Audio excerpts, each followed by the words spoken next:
화제의 드라마 굿파트너가 드디어 결말을 맞이했습니다. 드라마가 남긴 진한 여운, 그리고 밝혀진 비밀들.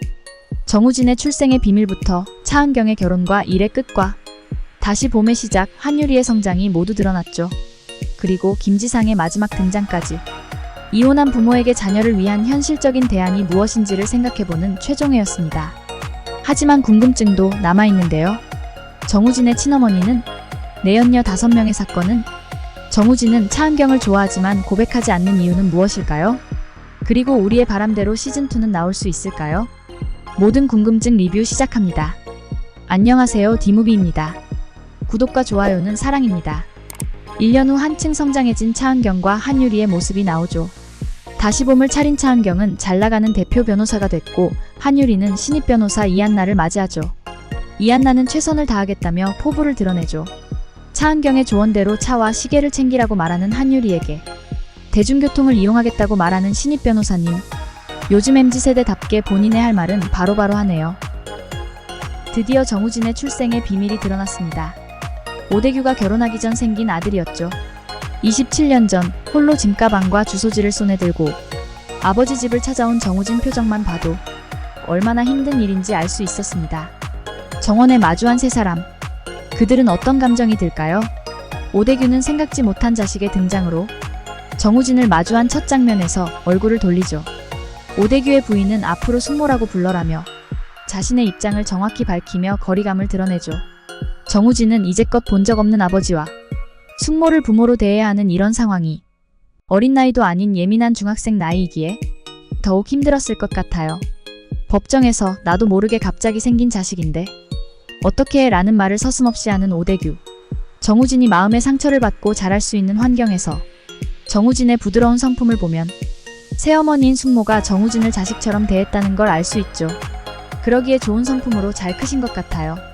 정우진은 이혼 사건을 통해 새어머니를 이해하는 마음을 보이죠. 하지만 정우진의 친엄마의 존재가 나오지 않았죠. 14년 정도를 홀로 정우진을 키우다 오대규에게 정우진을 보냈죠. 집 주소가 적힌 종이를 들고 홀로 오대규의 집에 찾아왔다는 것은 어머니와의 관계가 이미 단절된 것일 가능성이 큰데요. 경제적 어려움이나 질병으로 인해 공부를 잘하는 정우진에게 더 나은 삶을 제공하기 위해 양육권을 포기하고 오대규에게 보낼 가능성이 있습니다. 오대규 아내 박예연은 정우진에게 이혼 소송을 부탁했고 정우진은 한유리를 대리인으로 지정하죠. 아들이 소장을 도와준 걸 알게 된 오대규는 펄펄 뛰죠. 우진은 숙모 마음 헤아려 달라고 말을 해보지만 오대규는 자신은 잘못한 것도 없으며 오히려 뒤통수 맞았다고 생각한 오대규는 이혼 특화 변호사인 차은경을 찾아 의뢰한 것이죠. 자기 회사라고 우기실 때는 언제고 이젠 대전코를 납작하게 눌러주라고 하네요. 이후 법정에서 두 사람은 말다툼을 벌이죠. 두 사람의 다툼은 여기서 끝나지 않고 정우진의 출생 비밀까지 밝혀지죠. 정우진은 오대규의 외도가 아닌 결혼 전에 만났던 여자가 아이를 낳고 그에게 무작정 보냈다고 말하죠. 오대규가 20대 초반에 정우진이 생긴 것 같아요. 생각보다 담담하게 이 상황을 지켜보는 정우진이죠. 팽팽하게 맞서는 두 사람이었지만 차은경과 한유리는 이혼을 원하지 않는 속마음을 눈치채고 대화의 자리를 마련합니다. 차은경과 한유리는 변호 말고 통역해주자며 입을 맞추죠. 두 분의 오지랖 여기서도 발동되시네요. 수십 년 불통 대화를 깨알같이 통역해낸 두 사람. 부부 대화 번역기 돌리신 듯 서로의 속마음을 정확히 짚어내죠. 오대규는 어이없어 하면서도 아내의 속을 알고 무릎 꿇고 용서를 구하죠. 한참 어린 후배 변호사 앞에서 무릎 꿇는 모습을 보이는 게 쉽지 않았을 텐데 마음이 급하니 그 어려운 걸 하시네요. 30년간 힘들게 자기 위치에서 열심히 살아오면서 쌓인 외로움과 상처들을 고백하는 장면이었죠. 화해하고 돌아가는 부모님께 정우진은 자신을 최선을 다해 키워준 숙모를 어머니라고 부르죠. 거리감을 두려고 숙모라고 부르라고 말했던 새어머니는 사실 우진을 자식으로 받아들이고 있었기에 눈물을 보일 수밖에 없을 것 같아요. 우진의 사정을 자세히 알게 된 차은경은 그를 위로해주며 더 숨기는 건 없냐며 깜짝 질문을 하죠. 움찔한 정우진님, 할 말 있으신데 왜 말씀 안 하시나요? 내가 친구해줄게 선박 날리시는 차은경 변호사님. 정우진의 마음을 어렴풋이 알고 있지만 정우진의 감정이 자신과의 관계에서 어긋날 수 있다는 불안감과 제이를 배려하는 마음에서 그랬을 가능성이 커 보입니다. 정변, 맘 찢어진 거 아니시죠? 집에서 홀로 눈물 흘리시는 거 아니시죠? 많은 일들로 혼란스러웠던 차은경을 누구보다 잘 아는 정우진이기에 정우진도 마음으로만 가져가는 것으로 보이네요. 그리고 제이 입장도 생각해 다가가기 더 힘들 것 같아요. 본인 또한 중학생의 나이에 새어머니를 만나 혼란의 시기를 보냈기에 누구보다 자신의 어린 시절과 비슷한 상황에 놓일 수 있는 제이를 염려한 것이죠. 어린 왕자를 챙기는 딸을 보며 차은경은 제이가 아빠를 그리워하고 있다는 걸 눈치채죠. 제이는 아빠 만나는 것이 어려운 문제라고 느끼지만 차은경의 따뜻한 격려로 용기를 내게 됩니다.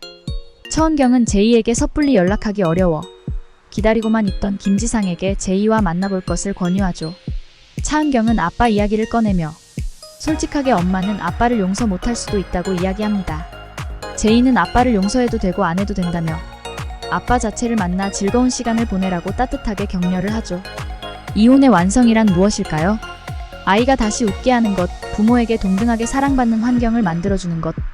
그것이 이혼의 완성이다라는 말은 아이가 있는 이혼 가정에서 부모가 어떤 역할을 해야 하는지 현실적인 대안을 마련해준 것 같아 보기 좋았어요.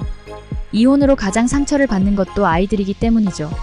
한편은 차은경이 그동안 해오던 주옥같은 명대사들을 후배 변호사에게 아낌없이 베풀죠. 그리고 한유리는 차은경과 같은 동료로서 성장을 보여주죠. 두 사람은 다시 법정에서 만나게 되며 긴장감을 발산하는데요. 이 장면을 보며 시즌2가 나왔으면 좋겠다라는 생각이 들었습니다. 여러 미해결 사건과 시즌2를 암시할 수 있는 몇몇 캐릭터 관계에 끝맺음을 짓지 않고 남아있고 두 사람의 피 튀기는 법정 싸움을 봐야 속 시원할 것 같지만 차은경과 정우진의 달달한 로맨스가 빛을 발하면 좋을 것 같지만 굿파트너는 여기서 마무리가 될 것 같습니다. 하지만 시즌2 기다려집니다. 만들어주시면 감사할 것 같습니다. 고맙습니다.